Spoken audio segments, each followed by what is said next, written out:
₹2 के सिक्के से लूटते हैं ट्रेन। हमारे देश के सबसे शातिर चोर। Number 5, the great CCTV heist. चीन के शंघाई शहर के एक चोर ने चोरी की बेहद अजीबोगरीब वारदात को अंजाम दिया। चोरी की इस घटना के बारे में जिसने भी सुना है वो हंसे बिना नहीं रह पाया। दरअसल उस चोर ने एक घर में जाकर सीसीटीवी कैमरा चुरा लिया। यहाँ तक तो ठीक था, लेकिन उसने इस कैमरे को कहीं चोर बाजार में बेचने के बजाय इसे अपने घर में इंस्टॉल कर लिया, बिना इस बात को जाने कि कैमरे का आईपी एड्रेस होता है जिससे उसे आसानी से ट्रैक किया जा सकता है। कैमरा घर में इंस्टॉल करने के बाद इस चोर के घर की सारी रोजमर्रा की हरकतें उस कैमरे में रिकॉर्ड होने लगी। कैमरे का मालिक भी उन सारी हरकतों को बड़े आराम से अपने घर पर देख रहा था, जिसके बाद उसने पुलिस को इस बारे में इन्फॉर्म किया। पुलिस सीधे चोर के घर पहुंची और इस चवन्नी छाप चोर को फौरन गिरफ्तार कर लिया गया। लेकिन हैरानी तब हुई जब इस चोर ने कैमरा चोरी करने की असली वजह बताई। दरअसल चोर ने बताया कि उसने वो कैमरा सिर्फ इसलिए चोरी किया था कि जिससे वह अपने बच्चों की हरकतों पर नजर रख सके। Number 4, Tesla model S. दुनिया की सबसे सेफ माने जाने वाली Tesla model S electric car को लंदन में साल 2019 में चोरों ने घर के गैराज से महज 30 सेकंड के भीतर चुरा लिया। टेस्ला मॉडल एस कार को कीफोब अटैक से चुराया गया और कार मालिक को इसका एक सुराग तक नहीं मिला। बता दें कि कीफोब एक कीलेस एंट्री सिस्टम है, जहां कीफोब में मौजूद क्रिप्टोग्राफिक की मदद से 5 से 20 मीटर की दूरी पर से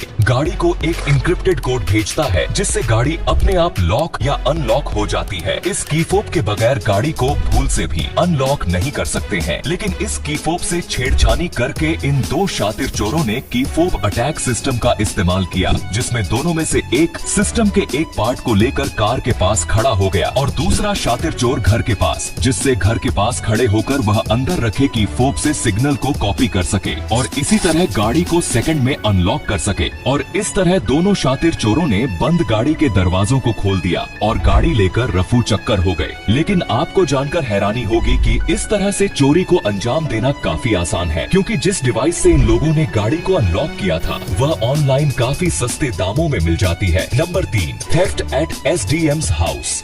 एमपी के देवास में चोरी की एक अजीबोगरीब वारदात सामने आई। दरअसल एक लोकल चोर ने एमपी के एसडीएम के घर पर चोरी करने का प्लान बनाया। वो सब डिविजनल मजिस्ट्रेट त्रिलोचन सिंह गौड़ के घर में चोरी करने के इरादे से ताला तोड़कर घुस गया। उसने पूरा घर छान मारा, लेकिन उम्मीद से परे उसे घर में सिर्फ 30,000 रुपए कैश और कुछ ज्वेलरी हाथ लगी, जिसे देखकर चोर का चेहरा बुरी तरह उतर गया और शायद उसे गुस्सा भी आ गया। लेकिन वह इन पैसों को लेकर फरार नहीं हुआ, बल्कि उसने तो हैरान करने वाली एक अजीब हरकत की। उसने एसडीएम साहब को एक नोट लिख दिया, जिसमें लिखा था कि एसडीएम साहब जब पैसे नहीं थे तो लॉक नहीं करना था। Number 2, the 30 crore heist. 5 अगस्त 2021 को गुरुग्राम के खेड़ की दौला थाना इलाके में 30 करोड़ की चोरी की वारदात को अंजाम दिया गया था। चोरी की इस घटना के पीछे किसी और का नहीं बल्कि सोसाइटी के मेंबर का ही हाथ था। चोरी के लिए शातिर चोरों ने सोसाइटी के ही 2 फ्लैट्स के लोकर में से करीब 30 करोड़ के पैसों और जेवरात को लूट लिया था। वारदात को अंजाम देने के लिए लुटेरों ने क्राइम की रात इस सोसाइटी में एक फ्लैट को किराए पर लिया था और आधी रात में इतनी बड़ी रकम लेकर फरार हो गए थे। इसके बाद पैसे और बाकी लूट के सामान को बैग्स में भरकर लुटेरों के अड्डों पर जाकर छुपा दिया गया। लेकिन हरियाणा पुलिस ने थोड़े ही समय में इस चोरी के मास्टरमाइंड विकास लगरपुरिया को 6 करोड़ के साथ गिरफ्तार कर लिया। नंबर 1, स्टीलिंग विद अ 2 रूपी कॉइन। चोरी करने के जिस तरीके के बारे में अब आपको हम बताने जा रहे हैं उसे सुनकर आप हैरान हो जाएंगे, क्योंकि 2 रुपए के सिक्के से चोरी की वारदात को अंजाम देना हर किसी के बस की बात नहीं है। ये घटना साल 2017 की है। उस समय 4 लुटेरों का गैंग बेहद शातिर तरीके से ट्रेन को लूटता था। रंजन कुमार और दिनेश कुमार नाम के 2 बदमाश ट्रेन की पटरी पर उस जगह 2 रुपए का सिक्का फंसाते थे, जहां पटरियां आपस में जुड़ी रहती हैं। इस जगह पर कुछ सेंटीमीटर खाली जगह होती है। इसी खाली जगह में ये दोनों चोर सिक्का डालते। इसके बाद आगे का सिग्नल लाल हो जाता था, जिससे ट्रेन कुछ दूर चलकर रुक जाती थी। और सिग्नल लाल इसलिए होता था क्योंकि पटरियों के जरिए इंडियन रेलवे सिग्नल भेजता है। इस सिग्नल सिस्टम को ऑटोमेटिक स्टॉप सिग्नल कहते हैं। रेल की पटरी ऑटोमेटिक सिग्नलिंग सेक्शन की कई सीरीज में बंटी रहती है। रेल पटरियों में हर ज्वाइंट के पास मौजूद छोटी सी जगह सर्किट ब्रेकर के रूप में काम करती है और इसी वजह से सिग्नल ग्रीन रहता है। लेकिन जब इस खाली जगह पर कोई भी धातु का टुकड़ा जैसे कि सिक्का लगा दिया जाता है तो ये एक कंडक्टर के तौर पर काम करता है और इससे सर्किट टूटता नहीं बल्कि बरकरार रहता है। इस वजह से सिग्नल लाल रहता है। लेकिन सीसीटीवी में इनकी ये हरकत रिकॉर्ड हो गई, जिसके बाद पुलिस ने दोनों को गिरफ्तार कर लिया। इन्होंने कबूल किया था कि कुल 6 रुकी हुई ट्रेनों में उन्होंने जिन्होंने इसी तरह लूट की वारदात को अंजाम दिया था। तो ये थे सबसे शातिर चोर। वैसे आपको इनमें से सबसे शातिर चोर कौन सा लगा, हमें कमेंट में जरूर बताइए। धन्यवाद।